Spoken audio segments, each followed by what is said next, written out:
श्री स्वामी समर्थ. तुम्हा सगळ्यांच्या आपल्या स्वामीसूत्र चॅनलवर मनापासून स्वागत. स्वामी भक्त हो, आज पुन्हा एकदा तुमच्यासाठी नवीन व्हिडिओ घेऊन आलेली आहे. आजच्या व्हिडिओमध्ये आपण गुरुवार संबंधी माहिती जाणून घेणार आहोत, कारण आज आहे गुरुवार आणि माहिती सांगण्या अगोदर तुम्हा सगळ्यांना शुभ गुरुवार. गुरुवार निमित्ताने इथून पुढचा प्रत्येक दिवस तुमच्या चेहऱ्यावर हास्य घेऊन येवो एवढीच स्वामींच्या चरणी प्रार्थना करते आणि आजच्या विषयाला सुरुवात करते. तर बघा, आज जो विषय आपण जाणून घेणार आहोत ना, तो खरं तर आर्थिक समस्या सुटण्यासाठी आपल्याला उपाय करायचे आहे. ते उपाय कुठले आहे? आता उपाय म्हणण्यापेक्षा सेवाच म्हणा, त्या सेवाच आहे. तर नक्कीच कुठले करायचे आहे हे जाणून घेणार आहोत. कारण बऱ्याच जणांचे प्रश्न हेच असतात की आर्थिक समस्या सोडवण्यासाठी काही सेवा आहे का? तर हे बघा, आता आर्थिक समस्या सोडवायचं म्हटलं तर नक्कीच आपले कष्ट प्रामाणिकपणे असायला हवे.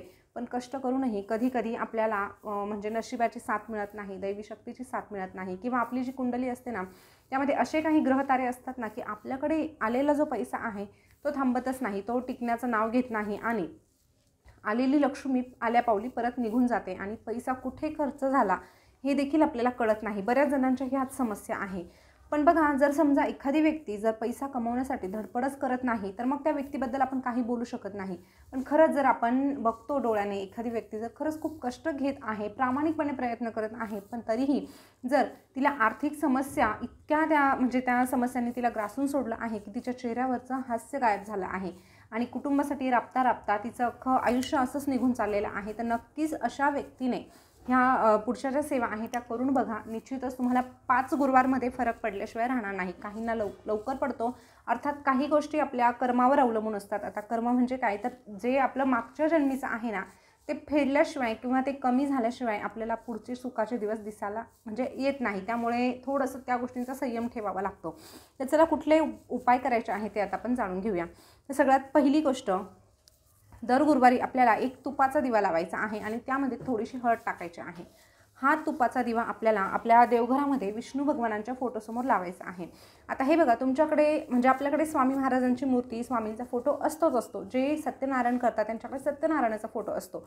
नक्कीच यांच्यासमोर जरी तुपाचा दिवा लावला तरीही चालतं. पण गुरुवारच्या दिवशी आपल्याला खास विष्णू सहस्त्रनामाची सेवा करायची आहे. आता स्वामी महाराज म्हटलं ना, आता विष्णूचंच रूप आहे. बऱ्याच जणांचं म्हणणं असतं की श्रीराम झालं, कृष्ण भगवान झाले किंवा स्वामी महाराज झाले, हे सगळे तर विष्णूचीच रूप आहे. मग आपण त्यांची सेवा केली तर ती आपोआप विष्णूपर्यंत पोहोचतेच ना. अगदी बरोबर आहे, अगदी म्हणजे 100% तुमचं बरोबर आहे. पण होतं काय की जे मूळ रूप आहे ना, त्या मूळ रूपाला आपल्याला विसरून चालत नाही. आणि विष्णू सहस्रनामाची ही सेवा आपल्याला फक्त विष्णू भगवानाचं मूळ रूप ओळखून किंवा मग त्यांना शरण जाण्यासाठी ती सेवा करायची आहे. तर नक्कीच आपल्याला अशा पद्धतीचं विष्णू सहस्रनाम दर गुरुवारी वाचायचं आहे. आता रोज वाचल्याने म्हणजे खरंच लाभ मिळतात, परंतु प्रत्येक सेवा करणं प्रत्येकाला शक्य होत नाही. वेळेअभावी म्हणा किंवा इतर कुठलीही कारणं म्हणा. तर नक्की जर तुम्हाला रोज जमत नसेल तर तुम्ही गुरुवारच्या दिवशी एक तुपाचा दिवा लावा. स्वामींच्या फोटोसमोर लावला तरीही चालेल. विष्णूंचं स्मरण करा आणि हे विष्णू सहस्रनाम एकदा वाचा. आता नामावली वेगळी आहे आणि विष्णू सहस्रनाम हे वेगळं आहे. आता त्याचं अगदी छोटंसं पुस्तक तुम्हाला मिळून जाईल. पूजा साहित्य मिळतं, जिथे ग्रंथ मिळतात तिथे आरामात मिळून जाईल. आता ते वाचायला किती वेळ लागतो? तर नवीन असाल तर तुम्हाला 20 मिनिट लागू शकतात. पण रोजच्या सवयीप्रमाणे तुमचं 12 ते 15 मिनिटांमध्ये होऊन जातं वाचणं. स्वअनुभवावरून सांगते. नक्कीच आपलं 12 ते 15, जास्तीत जास्त 20 मिनिट पकडा तुम्ही, एवढा वेळ आपल्याला लागणार आहे. पण हे विष्णू सहस्रनाम आपल्याला रोजच्या रोज वाचायचं आहे. रोज शक्य असेल तर रोज वाचा, पण जर रोज शक्य नसेल तर दर गुरुवारी वाचायचं आहे. आता दर गुरुवारी तुम्हाला फोटोसमोर बसूनच वाचायचं आहे. पण इतर दिवशी काय करायचं, मग समजा तुम्ही स्वयंपाक करत आहात किंवा मग दुसरं काहीतरी काम करत आहात, मग तेव्हा काय करायचं, तुम्ही हे विष्णू सहस्रनाम मोबाईलवर लावून द्यायचं. फक्त लावून ऐकायचं आहे. तुम्ही भले तुमचं दुसरं काम करत आहात त्यासोबत तुम्ही मोबाईलवर लावून दिलं तरी चालेल. पण मग हा शॉर्टकट झाला ना. पण आपण शॉर्टकट का काढतोय, तर आपल्याकडे वेळ नाही. पण मग म्हणून आपण प्रत्येक वेळेस तोच ऑप्शन निवडायचा नाही. तर गुरुवारचा दिवस असा ठेवायचा की आपण स्वतः त्या ठिकाणी बसणार आहोत. हातात ग्रंथ म्हणजे तो विष्णू सहस्रनामाचा ग्रंथ छोटासा घेणार आणि मग त्या फोटोसमोर म्हणणार. एवढं करा, 100% तुम्हाला प्रचिती आल्याशिवाय राहणार नाही. त्यानंतरची दुसरी जी सेवा आहे आता ती अशी आहे की केळीचं झाड. केळीच्या झाडाला आपल्याला रोज जल अर्पण करायचं आहे आणि दर गुरुवारी त्या ठिकाणी आपल्याला तुपाचा दिवा प्रज्वलित करायचा आणि त्यासोबत एक छोटीशी मिठाई ठेवायची, पिवळ्या रंगाची मिठाई. मग तुम्ही त्यामध्ये पेढा ठेवू शकतात, बेसनाचा लाडू ठेवू शकतात, बर्फी ठेवू शकतात किंवा बुंदी मिळते ना ती देखील ठेवू शकतात किंवा मग केळी ठेवू शकतात. अशा पद्धतीने पिवळ्या रंगाचा कुठलाही प्रसाद आपण त्या केळीच्या झाडाजवळ ठेवायचा आहे. पण मग आता प्रश्न असा निर्माण होतो की आमच्याकडे केळीचं झाड लावलेलं नाही. तर हे बघा, ज्यांच्याजवळ केळीचं झाड आहे नक्कीच ते हा उपाय करू शकतात. किंवा मग तुमच्या बाजूला कोणी लावलेलं असेल त्यांची परमिशन घ्या. केलं तर चालेल का विचारा. त्यांची जर परमिशन मिळाली तर तुम्ही तिथे जाऊन करा, हरकत नाही. कुठलंही केळीचं झाड असेल तरी चालणार आहे. किंवा मग कुठे बाग असेल, तुम्हाला माहीत असेल तिथे झाड आहे आणि तिथे अशी पूजा केल्याने काहीही प्रॉब्लेम येणार नाही, तर तिथे जाऊन करा.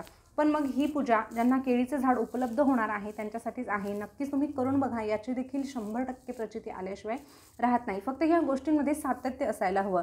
आज केलं आणि मग पुढच्या गुरुवारी रिझल्ट मिळालाच नाही असं नको. तर तुम्ही थोडा दिवस करून बघा, कारण केल्याशिवाय कुठलीही गोष्ट आपल्याला समजत नाही. त्यानंतर तिसरी जी महत्त्वाची गोष्ट आहे ती अशी, आर्थिक अडचणी संपण्यासाठी. तर विष्णू भगवान आणि लक्ष्मी मातेची एकत्रित सेवा करायची आहे. हे बघा, विष्णू भगवानाची जिथे सेवा होते तिथे लक्ष्मी माता आपोआप येते, किंवा जिथे लक्ष्मी मातेची सेवा होते तिथे विष्णू भगवान आपोआप येतात. हे आपण आत्तापर्यंत ऐकलं. पण नक्कीच या दोघांची जर आपण एकत्र सेवा केली तर हे दोघंही आपल्यासोबत कायमस्वरूपी राहणार आहे आणि आर्थिक अडचणी संपण्यासाठी आपल्याला लक्ष्मी माता स्वतः मदत करणार आहे. अर्थात कष्टाची जोड द्यावी. आता बघा, आता मग विष्णू भगवानांची सेवा आपल्याला दुसरी वेगळी करायची नाही. आता इतक्यातच विष्णू सहस्रनामचं मी तुम्हाला सांगितलं, ती सेवा पुरेशी आहे. पण त्यासोबत आपल्याला काय करायचं, तर त्यासोबत आपल्याला श्री सुक्तमचं वाचन करायचं. हे बघा, आपल्याकडे जर श्रीयंत्र असेल, तुमच्याकडे जर श्रीयंत्र असेल तर त्यावर कुंकुमार्चन करा. जर नसेल कुंकुमार्चन करता येणं शक्य, तुमच्याकडे श्रीयंत्र नसेल किंवा तुम्हाला फक्त म्हणायचं असेल तर तुम्ही फक्त एकदा का होईना पण श्री सुक्तम म्हणायचं आहे. म्हणजे काय, विष्णू सहस्रनाम झालं आणि श्री सुक्तम झालं. ह्या 2 सेवा जरी केल्या ना तरीही म्हणजे विष्णू आणि लक्ष्मीसाठी पुरेशा आहे. ही 2 गोष्टी तुम्हाला दर गुरुवारी न चुकता करायच्या आहे. आता अशा पद्धतीने जर ही सेवा केली, ह्या 3 गोष्टी जर तुम्ही सातत्याने केल्या, दर गुरुवारी केल्या, तर तुम्हाला मी लिहून देते, अगदी म्हणजे तुम्हाला लवकरात लवकर फरक पडल्याशिवाय राहणार नाही. अर्थात त्यामध्ये ज्या काही गोष्टींचा समावेश असणार आहे त्या कुठल्या, तर आपले कष्ट, त्यासोबत आपलं जर पूर्वजन्मीचं जर काही फेडायचं बाकी असेल तर थोडासा वेळ इकडे तिकडे होऊ शकतो, कारण ते संपल्याशिवाय आपण नवीन काहीही स्वीकारू शकत नाही. पण मग ते संपण्यासाठी किंवा ते कमी करण्यासाठी आपले स्वामी महाराज आहे. त्यामुळे स्वामींची सेवा तर आपल्याला न चुकता करायचीच असते. स्वामी काय काम करतात, तर आपल्या नशिबामध्ये जे नाही ते मिळवून देण्याचं काम करतात आणि जी आपली वाईट कर्म आहे ते पटापट संपवण्याचं देखील काम करत असतात. आता संपवणं म्हणजे ते सरळ उचलून बाजूला टाकत नाही, तर जे काही आपल्या वाट्याला वाईट कर्म आली आहे त्याची जी झळ आहे ना ती आपल्याला कळतही नाही, इतक्या कमी प्रमाणात ते करत असतात. त्यामुळे आपल्याला स्वामींच्या सेवेला अंतर द्यायचं नाही. या व्यतिरिक्त गुरुवारच्या छोट्या छोट्या गोष्टी तर तुम्हाला प्रत्येक व्हिडिओमध्ये मी सांगितलेलेच आहे, जसं की हळदीचं लेपन, गुरुवारच्या दिवशी पिवळ्या रंगाचे वस्त्र परिधान करणे, इतर बऱ्याचशा गोष्टी आहेत त्या बाकीच्या व्हिडिओमध्ये तुम्हाला बघायला मिळून जातील. तर आजची माहिती तुम्हाला कशी वाटली कमेंटमध्ये नक्की सांगा. पुन्हा भेटूया नवीन व्हिडिओसोबत नवीन माहिती घेऊन. तोपर्यंत बोलत राहा. श्री स्वामी समर्थ, जय जय स्वामी समर्थ. श्री स्वामी समर्थ, जय जय स्वामी समर्थ. धन्यवाद.